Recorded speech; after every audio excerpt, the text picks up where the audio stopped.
Welcome to another edition of Fair Territory. I am back from London, a lot jet lagged, not a little jet lagged, and I'm coming to you again from an undisclosed location, parts unknown. You don't need to know where I am. It's not important. We're going to have a great show. We're going to have a lot of fun talking about some really important issues going on within the game of baseball right now. We're going to get to London and all that, but first I want to talk about three different areas.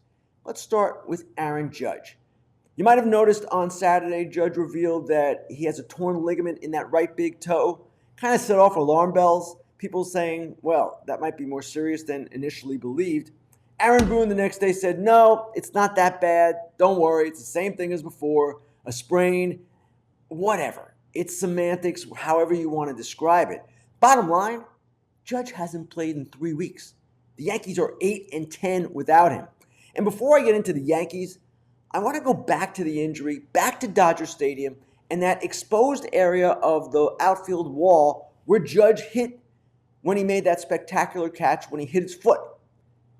That area has now been covered. They've padded it. They did the same thing in Miami after Jazz Chisholm Jr. suffered a similar injury, exposed bottom part of the wall, earlier this season. Now, I know these things don't happen every day. In fact, it had not happened at Dodger Stadium in 60 years. That said, Major League Baseball needs to check all the walls, immediately if not sooner. These kinds of things should never occur. These types of injuries due to basically exposed parts of concrete in outfield walls. No, cover them up. Make sure there are none left in this sport. Okay, now to the Yankees. As I mentioned, they are 8-10 without Judge. Granted, they've won 4 of their last 6 against Seattle and Texas. Pretty impressive homestand. Still, they're averaging 3 runs per game, a little bit over 3 runs per game without Aaron Judge. You remember Hal Steinbrenner, the owner, back at the start of this said, we need more out of our veteran players. You might remember last week, we kind of named the veterans Dorks of the Week because they haven't produced. Well, let's update the numbers because the veterans still are not producing, and it is still a problem. Look at this. The Yankees without Aaron Judge since June 4th. Gleyber Torres, 12 for 63, 652 OPS. He's the hot one. Anthony Rizzo, 10 for 58, 528. Josh Donaldson, 4 for 40, 521 OPS. DJ LeMahieu, 7 for 42, 496 OPS. Giancarlo Stanton, admittedly a big hit yesterday, but he's still 6 for 55 with a 379 OPS. Now, the Yankees hold currently a wild card spot. They're in decent shape, and they do expect to get Judge back eventually. We don't know when. So at some point, these guys that we just talked about are going to have to hit. Can't all be Billy McKinney and Jake Bowers and Willie Calhoun. The Yankees are going to need to get it going offensively. All right, let's shift coast here. Let's go out to the West Coast where the Angels had a most interesting weekend. And I've been telling you for weeks, and so have many others, that the Angels are not trading Shohei Ohtani. And they've said that publicly, but I don't believe a word that is said by club officials starting around this time of year. Actually, pretty much any time of year, but especially this time of year. But the proof is in the actions of the club on how they're approaching this season and why they are not trading Ohtani, why they are going for it in his final year before free agency. Look at what the Angels did in the offseason when they brought in Tyler Anderson and Brandon Drury and Gio Urshela and more. Look at what they've done since the season started, promoting 2 picks from the 2022 draft, Zach Neto and Ben Joyce. And now look at what they did this weekend. Traded for Eduardo Escobar, traded for Mike Moustakas, brought back David Fletcher, who had been in the minor leagues. These guys are essentially replacements for Neto, who had been really good as a rookie but has an oblique. Urshela, who probably is out for the season with a pelvis injury. And third baseman Anthony Rendon, who's got a wrist. He seems like he's coming back fairly soon. Now, they're going to do some interesting things, mixing and matching in the infield. They've got Moustakas at first base, most likely, against right-handers. He'll be there with Drury and Renfroe. Those guys can play against lefties. They've got Escobar at third base, at least until Rendon comes back. Then they'll probably bounce Escobar around a little bit. Fletcher will be at shortstop with Andrew Velasquez. And at second base, Drury and Rengifo, however they want to kind of mix and match it. It's an interesting approach, what they're doing, and it demonstrates the urgency that they're showing. And I give a lot of credit here to their GM, Perry Manasian. Perry, from the moment he has taken this job, has been on high alert, has been active, aggressive, all the things you want your GM to be. Now, it's not all going to work, never does. But this is a guy who is trying to get this team to the playoffs. And if they get to the playoffs and maybe do something in the playoffs, heaven forbid, then maybe the Angels actually might have a shot at keeping Ohtani if, of course, owner Artie Moreno is willing to spend the money. That remains to be seen. But here they are, one game out of the wild card. They're doing some things to make themselves better. They get Rendon back. They'll get Neto back eventually. At that point, they can do what they need to do, if they need to do anything, with Escobar, Moustakas, whoever else. But I like what the approach is. I like the aggressiveness. It's what a team in their position should do, especially when you face the potential loss of Shohei Ohtani as a free agent. All right, finally, as we continue on here, I want to talk, and we've talked a lot about this particular subject as well, about some of the disappointing teams in the National League in particular. I could do the American League too. Mariners, White Sox, right down the line. But let's stick with the National League for this week. The Mets, the Padres, the Cardinals. Now, I caught the Cardinals act on Fox Saturday. It wasn't a good act at all. They came back yesterday, beat the Cubs. That was a good win for them. They've actually won 4 of their last 6, but I'm not sold. The Mets, the $364 million Mets with the penalties, $430 million, whatever the number is. The Mets have lost 15 of their last 20. They are a season-high 7 games under 500. The New York Mets, this automatic playoff team. And then San Diego Padres. This is a team that is 4 under still. They've lost 7 of their last 11. They got swept at home this weekend. Swept at home by the Washington Nationals. Oh, remember that? That's the team they traded everybody to get Juan Soto. So these 3 teams, I want to show you something right here that is really interesting about them and just where they are in the division. This is the division now. St. Louis, 8.5 games out, and that's in the NL Central, one of the weakest divisions in the game. Really the second weakest to the AL Central. The Padres, 9.5 out. The Mets, 15 games back. And you might say, okay, no problem. They'll do better in the wild card standings. That's where they can make their run. Yeah, that's true. That's where they can make their run. Let's take a look at the wild card standings. And we'll show you just how close they are in that regard. The 3 wild card leaders right now, Miami, San Francisco, and Los Angeles. Then you have 3 more teams. The Brewers, the Phillies, the Cubbies. And then you get to the Padres, 6.5 out in the wild card race. The Mets, 8 out in the wild card race. And the Cardinals, 11 out. They're actually closer in the division because they play in such a poor division. It's late June, folks. And you can say, well, look at the 2019 Nationals, the 2021 Braves, the 2022 Phillies. I get it. But guess what? You saw the standings just now. They're not all going to make the playoffs, these 3 teams. In fact, it might turn out that none of them make the playoffs. Now, yes, I expect some regression. I still think the Cardinals can win the Central if they make some good trades and get their acts together, but we haven't seen it. The Padres, they are fully capable of mounting a strong run, at least getting a wild card. We haven't really seen it. The Mets, 15 of their last 20. We're not seeing it, folks.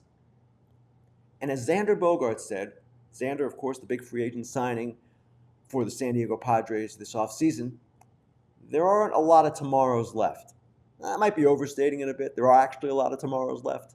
But these teams have been intensely disappointing, and they haven't given their fans, in each case, much hope for a turnaround. So let's keep our eyes on the National League. We'll get to the American League's disappointing teams at some point as well.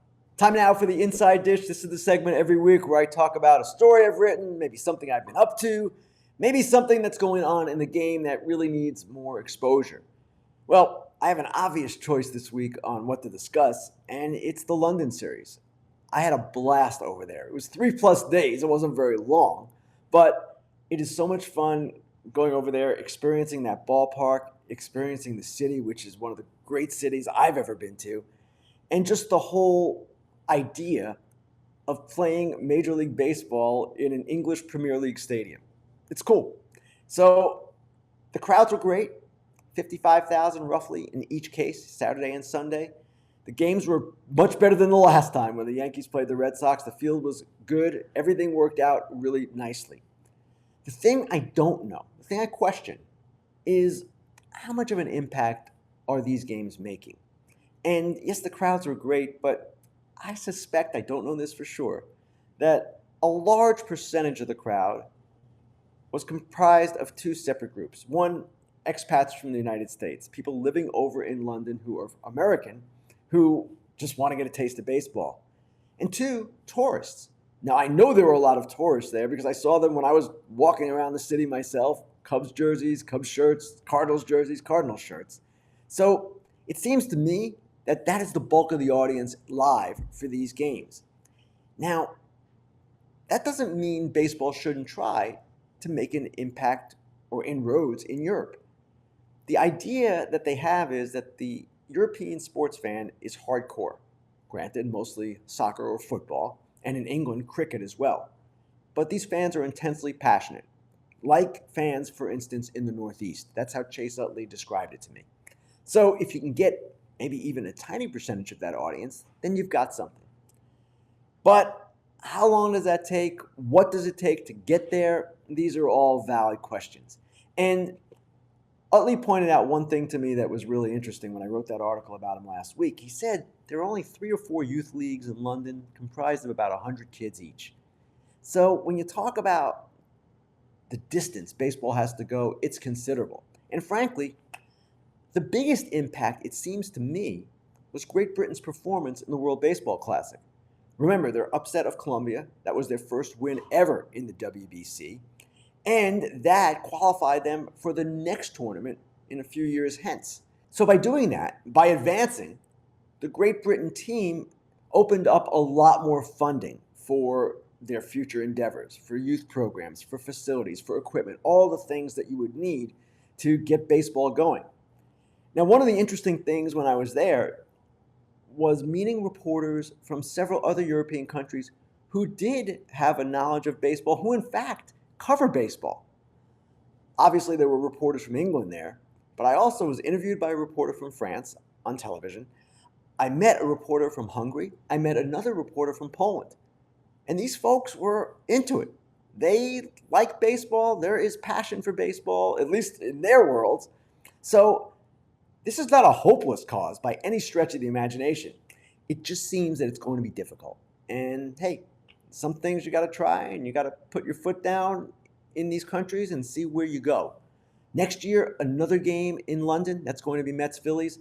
The year after, I guess it's not official yet, but they're talking about Paris, and that would be really cool as well. Now, I want to give you my favorite story from the weekend. You would think my favorite story might involve the Cubs, might involve the Cardinals, might involve actual baseball, but no. It does not involve any of those things. My favorite story occurred when we were going out for dinner, our Fox Sports group. This was Friday night, the night before the game. We had a big group dinner. It was Derek Jeter's first time as a member of our team, and we all went out together, about 20 of us. As we got into some cars to go to this restaurant where we were going to eat, I was right behind Big Papi. I was about to get into the same car as Big Papi. And let me show you the video of what occurred. Let me show you what was, hold on. And let me show you what happened as we broadcast to the world on our pregame show Saturday. Last night, an eventful night for us as we went out to dinner. You see, Big Papi, who does wear a lot of bling, happened to drop his down a sewer.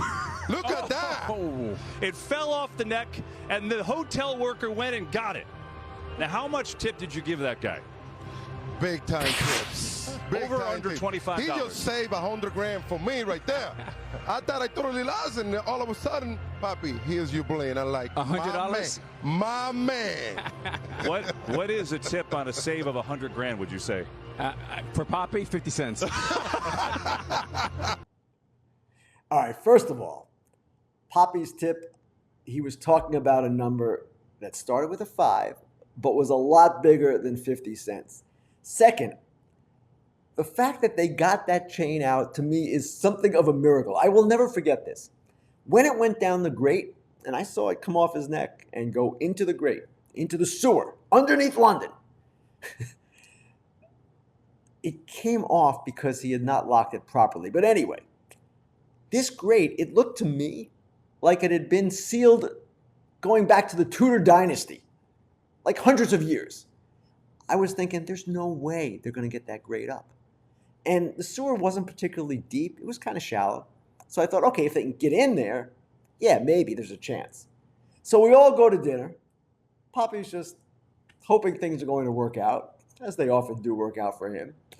And we get to the dinner, and before the first course is even served, Poppy hears from the hotel.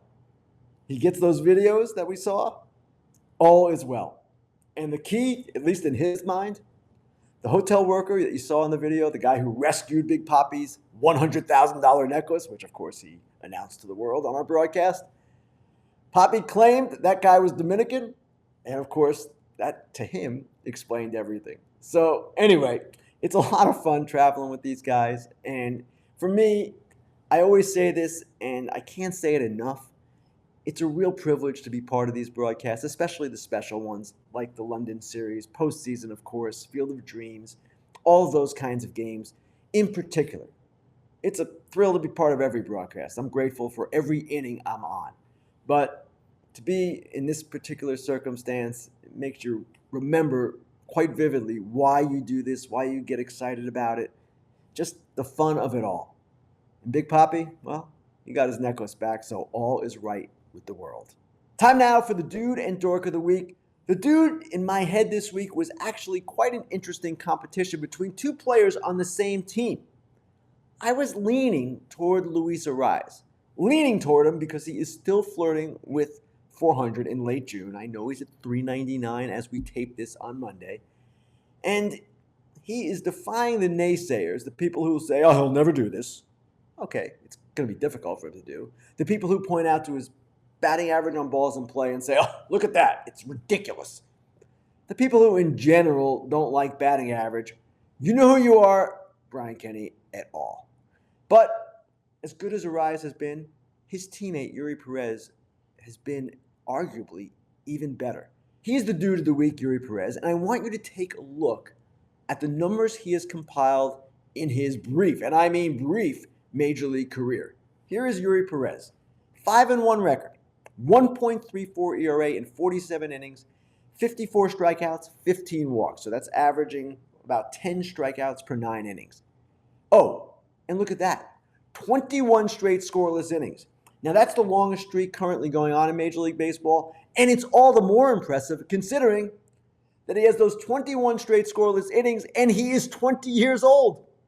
This guy is everything that the Marlins envisioned him being already, and at a time when they need him to be really good. Alcantara has not been himself. Trevor Rogers and Johnny Cueto have been on the injured list all season. They've gotten good work from Braxton Garrett and Jesus Luzardo, but really, they've needed Perez to step up, and their surprising season continues, in part because he has been so dominant. So, Dude of the Week, Eury Pérez. Dork of the Week, well, it stems from two rulings by the Major League Baseball Replay Center this week, one of which I thought was especially egregious, the other not as bad, and it goes back to the home plate collision rule. Now, this rule was created after the injury to Buster Posey in 2014. It is a rule with the right intentions. It is a rule that has been largely successful keeping catchers healthy, which is the entire idea. However, the interpretation of the rule can be rather baffling. And the one call that bugged me the most was the one on Jonah Heim of the Texas Rangers, likely an all-star this season, with Elvis Andrus of the White Sox steaming toward home plate. Now, Jonah Heim, after a review with the Major League Baseball Replay Center, was deemed guilty of blocking the plate illegally. It boggled my mind to see this. Now, you really can't tell from this photo why this call was so egregious. But you can see even the NBC Sports Chicago crew, Jason Benetti and Steve Stone, couldn't believe the ruling. And I want to play you some sound from Bruce Bochy, manager of the Texas Rangers, a former Major League catcher, about just what he saw that night. You know, those guys, I mean, they're not making a call. I get that. I just want to get clarification on exactly what was called. I couldn't hear, and for that call to be made, I'm dumbfounded. It's absolutely one of the worst calls I've ever seen, and it was done by replay. I just don't get it. I don't care how many times they'll try to explain it. You can't do that in that situation. It's a shame. It's embarrassing, really. You thought he had a clear lane to the play. What did you see on the play? Yeah, there was never any contact with the catcher. As a sweep tag. I don't get it. I really don't. I'm just, again, I'm shocked. Jonah did a great job there. The throw took him to the left a little bit. Sweep tag. I'm lost on this one. That's a tough one to take. Ochi is right. Andrews had a clear lane to the plate. It's undeniable, in my opinion. And when he referred to those guys at the start of that soundbite, he was talking about the umpires on the field. They're not the ones who make that call. The people who make that call are the umpires in the review center in New York, and they made it after the White Sox appealed, which is absolutely all well and good, looking for a little bit of a break. They got a little bit of a break. It happened again with Gary Sanchez in San Diego. Bob Melvin got ejected. He, too, is a former catcher. That one, again, did not appear as bad to me or as poor a call, but it does lend to the question, what exactly are catchers supposed to do? And in many cases, they still don't know. That is a problem. This week on Fox, I've got Guardians and Cubs at Wrigley Field. Looking forward to it, as I always do when I go to Chicago and get to be at Wrigley. It's the greatest thing going. The only problem this week, probably won't get on the air much, the color analyst for this game is AJ Przinsky. And if you've seen Foul Territory, and if you've seen AJ banter with me and agitate me and make fun of my height, you'll know that he's going to do everything possible either to A, keep me off the air or embarrass me on the air. I look forward to the challenge, AJ. I'll see you in Chicago. All right, let's go now to the fan questions for this week. First, Brandon the People's Champ Warren asks, who is the most surprising player you could see moving at the deadline, as in completely out of left field? Brandon, I appreciate the question. It is actually a great question. It is also a trick question. If I had any clue who the most surprising player at the deadline dealt would be, then I'd be investigating it and looking into it. But by very definition, I have no clue because we don't know who this guy is if he's coming out of left field. I can give you some possibilities of long shots. Jonathan India might be one. I hope Kirk Herbstreit's not watching. Max Scherzer, Justin Verlander, if the Mets continue collapsing, maybe they'll do something really crazy, pick up a ton of money to get those guys out. I don't see it, but okay. Wilson Contreras, he's doing a little bit better with St. Louis, but that would be out of left field. But I guess the most out of left field would be the guy who was out of left field last year, Juan Soto. What if the Padres say, it's not our year. We're not going to sign Soto. Maybe we should just trade him. It's not happening. It's not going to happen, period. The Padres are in. They're going to be in. A.J. Preller is going to add, not subtract. But you asked me for some candidates. That's the best I could do. Doug asked, what is a realistic return for Shane Bieber? Better question from Doug here, and one that I maybe can answer a little bit more coherently. So Shane Bieber is a guy who a team can acquire and control for 2 pennant races. He is under control through the 2024 season. And we have templates for what that kind of pitcher has brought in the past couple of years. Now, Shane Bieber, a lot is going to depend on his performance. If he slides and isn't as good in the next 4 weeks, well, he's not going to be what Luis Castillo was last season or what Jose Barrios was the year before. I don't even know if Bieber can get to Castillo's level, period. But those guys brought pretty big returns, at least the way they were considered at the time. For Castillo, the Reds acquired Edwin Arroyo, their number 3 prospect, Noelvi Marte, their number 2 prospect, Levi Stout, number 13, and another minor league pitcher named Andrew Moore. That's 4 players for Luis Castillo, 2 of whom are really big prospects. Levi Stout remains to be seen, but those 2 infielders, Marte and Arroyo, they are highly thought of. The trade for Barrios between the Blue Jays and Twins, that was a little bit different, a little less successful from the Twins' perspective, though at the time, it was thought that the return of Austin Martin and Simeon Woods Richardson was really good. Those guys remain in the top 11 of their prospects, according to MLBpipeline.com. Hasn't gone that well. Simeon Woods Richardson has struggled. Austin Martin is hurt again. But again, at the time of that trade, that was considered a good haul. So for Bieber, those two pitchers were under similar levels of control, 1+ seasons. He could command a very strong package, but it is going to depend just on how he pitches approaching the deadline. Third question from the 3 for 3 podcast. Can Corbin Carroll repeat the same feat as Ichiro, Rookie of the Year and MVP? We touched on this a little bit last week, and it is an interesting question, but right now, Ronald Acuna Jr. is still the clear frontrunner for MVP. He's got Carroll in batting average, on-base percentage, and slugging percentage, and of course that means he has him in OPS. He's also stolen 35 of 41 bases, Carroll 23 of 25. These are both fantastic players having great seasons for first-place teams. But right now, Acuna rates an edge, and I don't see him relenting as long as he stays healthy. Acuna Jr., to me, looks like a clear frontrunner for National League MVP. All right, thank you for those questions this week. Thank you guys for watching. Thank you for listening. You can subscribe to us on YouTube. You can find us wherever you get your podcasts. We'll be back next week, and actually from a more typical location, my home base. No more of this undisclosed stuff. Spicy Ball is back for BetMGM sports players. Download the BetMGM sports app on iOS or Android, or visit BetMGM.com. Sign up and deposit into your newly created account and place your first bet offer and receive up to $1,000 back in bonus bets if it loses. If the bet does lose, your bonus bets will be available once the wager is settled. Got to use that promo code SPICYBALL. Always bet responsibly. Gambling problem or concern? Call 1-800-GAMBLER.